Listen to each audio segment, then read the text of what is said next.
Hello everyone, कैसे हैं आप सब। आज का जो वीडियो है वो प्री टर्म बेबीज के बारे में है। और मैं बस अपना एक्सपीरियंस शेयर करना चाहूंगी कि जब मेरा प्री टर्म बेबी बॉर्न हुआ था तो उस टाइम पे क्या पूरा प्रोसीजर चल रहा था, क्या हमारा रूटीन रहता था हॉस्पिटल में, कैसे हम लोग डॉक्टर्स हमें क्या सजेस्ट करते थे, हम कोऑर्डिनेट करते थे। तो ये वीडियो बनाने का पर्पस ये है ताकि मैं अपने एक्सपीरियंसेस से बता सकूं कि हमारे साथ जो हुआ, और बाय चांस अगर कोई सिमिलर सिचुएशन में है तो वो उस वीडियो को देख सकता है और समझ सकता है कि वो एक सही डायरेक्शन में जा रहे हैं। क्योंकि ऑनेस्टली जब मेरा बेबी बॉर्न हुआ था तो मैं काफ़ी ऐसे वीडियोस देख रही थी, ढूँढ रही थी कि जहाँ पे मैं किसी के रियल एग्जाम्पल या एक्सपीरियंसेस सुन सकूं। और उस टाइम हमें ना बहुत कंफ्यूजन रहता था, जैसे हमें डॉक्टर्स बोलते थे कि आपको ऐसे करना है तो बस हम उनकी बात मान लेते थे और हमें बहुत ही कंफ्यूजन रहता था और कुछ समझ नहीं आता था। तो I hope this video help अगर कोई इस सिमिलर सिचुएशन में है। मैं बहुत ही सिंपल वीडियो रखूंगी, ज़्यादा टेक्निकल में नहीं जाऊंगी। अगर किसी को कोई टेक्निकल कुछ पूछना है और मेरे पास उसकी नॉलेज है तो आप डेफिनेटली कमेंट सेक्शन में लिखिए और मैं उसका रिप्लाई करूंगी। जो मेरा बेबी है वो 32 वीक्स में बॉर्न हुआ था, और जब उसका बर्थ वेट उस पॉइंट 2.07 था।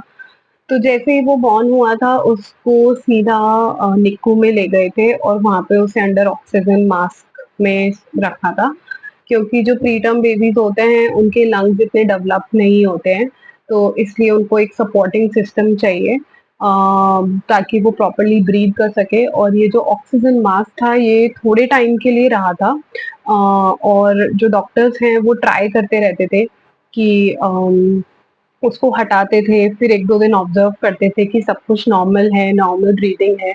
और वापस से अगर उन्हें कुछ कन्फ्यूजन लगता था तो वो उसको वापस से उसे सपोर्टिंग सिस्टम पे ले आते थे। तो मेरा बेबी 15 डेज हॉस्पिटल में रहा, और ड्यूरिंग दिस 15 डेज उसको माइनर पीलिया भी हुआ था, जिसमें क्या होता है बेबी की आईज को कवर कर देते हैं एक ब्लैक कपड़े से और उसको एक ब्लू लाइट के अंदर रखते हैं। और एक ऐसी भी सिचुएशन आई थी, मेडिकल सिचुएशन थी, दैट इज कॉल्ड अपीनिया। तो उसमें क्या होता है कि जो बेबीज होते हैं वो प्रॉपरली उनकी जो ब्रीदिंग पैटर्न होता है उसमें फ्लक्चुएशन आता है। तो उसमें क्या होता है कि बेबी को वापस से ऑक्सीजन मास्क में ले आए थे। और फिर उसकी ऑब्वियसली मेडिसिन होती है तो उसको वो 1-2 दिन के लिए मेडिसिन दिया, फिर जब ब्रीदिंग वापस नॉर्मल हो गई तो उसको ऑक्सीजन मास्क से हटा दिया था।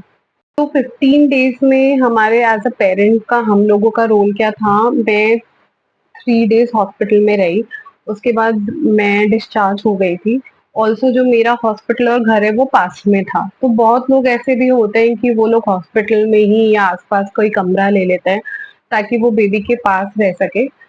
सिंस मेरा घर और हॉस्पिटल पास में ही था तो मैं 3 डेज डिस्चार्ज होने के बाद घर पे आ गई थी। 2-3 दिन मैंने रेस्ट किया, उसके बाद फिर मैं हॉस्पिटल जाती थी, बेबी से मिलती थी 1-2 घंटा जितना मेरी बस की होती थी, और फिर मैं आ जाती थी। और जो बेबी के फादर हैं वो ज़्यादा टाइम स्पेंड करते थे, तो ऐसे हम थोड़ा कोऑर्डिनेशन रखते थे। ऑब्वियसली मैं अपना फीड है जो पंप करके सुबह भिजवा देती थी, और ऐसे ही हम दिन में 2 या 3 बार पंप कर के बेबी को ऐसे फीड हम पहुँचाते थे।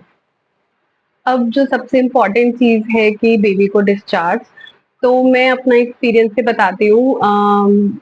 जैसे-जैसे टाइम, डेज़ आगे बढ़ रहे थे, तो हमें ऐसा लग रहा था, हम बहुत इम्पेशेंट हो रहे थे। हमें ऐसा लग रहा था कि कब हमारे बेबी को छुट्टी मिलेगी, कब वो घर पे आएगा, और ये डॉक्टर्स तो डिस्चार्ज ही नहीं करना चाहते हैं। और हम काफ़ी वरिड से थे, बार-बार डॉक्टर से कंसल्ट करते थे। But what we realise is कि डॉक्टर्स डिस्चार्ज तभी देते हैं जब एक तो बेबी का जो फीडिंग पैटर्न है वो सेट हो जाता है। मतलब शुरू में बेबी को क्या होता है कि फूड पाइप के थ्रू उसे फीड दिया जा रहा था, और उसके बाद जब लास्ट के 5 to 6 डेज बचे थे तब उसको कटोरी चम्मच से वैसे देते थे, क्योंकि बेबी बहुत छोटा है, उसके जो ये मसल्स होते हैं ये डेवलप नहीं होते हैं, तो बेबी डायरेक्टली मदर से फीड नहीं ले सकता, उसे लैच करना नहीं आता है। और जब वो उसको कटोरी चम्मच से भी दे रहे थे तो उसको वो घिटना वाला प्रोसेस भी उसे धीरे-धीरे सीखना होता है। तो इसीलिए जो डॉक्टर्स हैं वो छुट्टी तभी देते हैं कि जब बेबी को वो स्वॉलो करने वाली चीज़ आ गई है, बेबी कंफर्टेबली फीड ले रहा है एंड पेरेंट्स भी दे पा रहे हैं। वो पहले तो नर्सेज़ देती है, फिर वो जो पेरेंट्स हैं वो इनको एनकरेज करते हैं।